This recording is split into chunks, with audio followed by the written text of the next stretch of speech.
ஒரு அம்மாவும் பையனும் சாலையில நடந்து போகும் பொழுது அப்ப அவங்க அம்மா அவங்க பையன் கிட்ட, கண்ணா கொஞ்ச நேரம் இங்கேயே நில்லு, இதோ கடைக்கு போயிட்டு வந்துடுறேன் அப்படின்னு சொல்லிட்டு போறாங்க. அப்ப அந்த சின்ன பையன் பெரிய பணக்காரர் வீட்டு வாசல்ல ஒரு பழைய ஃபுட்பால் இருக்கிறத பார்த்துட்டு, இது இங்க வேஸ்டா தானே இருக்கு, பேசாம இந்த ஃபுட்பாலை நம்ம வீட்டுக்கு எடுத்துட்டு போய் விளையாடலாம் அப்படின்னு யோசிச்சு அந்த ஃபுட்பாலை கையில எடுக்கிறான்.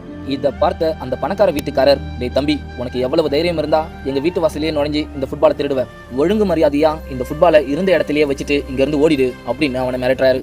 அதுக்கு அவனும் அந்த ஃபுட்பாலை இருந்த இடத்துலயே வச்சுட்டு சோகமா நடந்து வரான். அப்ப அவங்க அம்மாவும் கடைக்கு போயிட்டு வந்து அவனை கூப்பிட்டுட்டு போறாங்க. அப்ப அவங்க அம்மாவும் அவங்க பையன் கிட்ட, ஏன்பா முகம் சோகமா இருக்கு அப்படின்னு கேக்குறாங்க.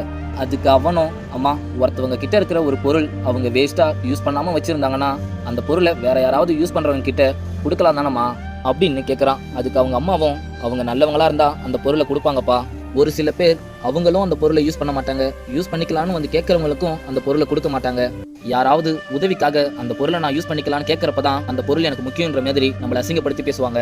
அப்ப நம்மளை அசிங்கப்படுத்துற மாதிரி பேசிட்டு கடைசியில அவங்க அந்த பொருளை வேஸ்டா தான் வச்சுட்டு இருப்பாங்க.